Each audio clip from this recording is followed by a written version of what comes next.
Hi, I'm Jeremy, and you're listening to Verse by Verse.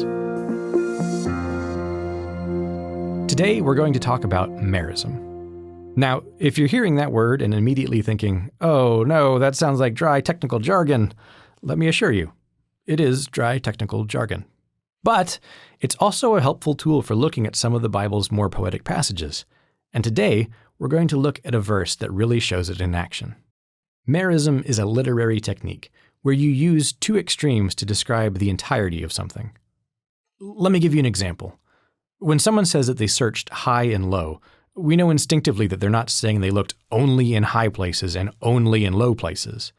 We know they meant that they looked everywhere, high, low, and everywhere in between. The biblical authors used merism a lot. In the beginning, God created the heavens and the earth. Not just the heavens, not just the earth, but everything in them and on them, the whole universe. So the evening and the morning were the first day. But a day is more than an evening and a morning. It's the dawn and the dusk and the afternoon and all the other parts in between. But by pairing the two extremes, merism shows us the entire spectrum. That brings us to Psalm 74, verses 16 through 17, where the psalmist tells God, "The day is yours, the night also is yours. You have prepared the light and the sun. You have set all the borders of the earth. You have made summer and winter." If the psalmist wasn't feeling particularly poetic, he could have just said, "God, you made everything." That's what this passage is telling us, after all. But by taking the time to break things down with merism, we're invited to reflect on just how big everything really is. It's the day and the night. Every hour of the day. It's the sun and the light. The Hebrew word for light here is probably a reference to the moon or maybe even the stars. No matter when we look up at the sky, there is evidence of God's handiwork and the scope of his power.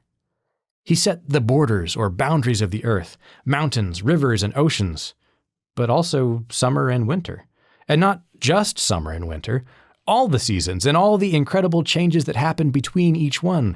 The leaves on the trees, the temperature, the weather, the oceanic currents, the jet streams, the changes in habitats and ecosystems and life cycles.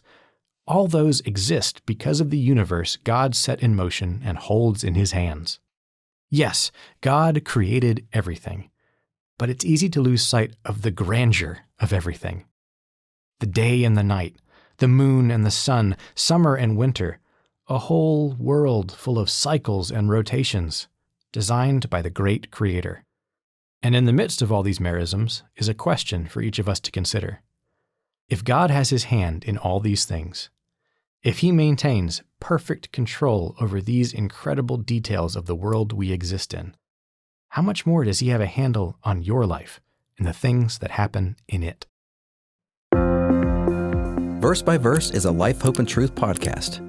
Check out the show notes to find more free content, like videos, articles, and booklets in our Learning Center.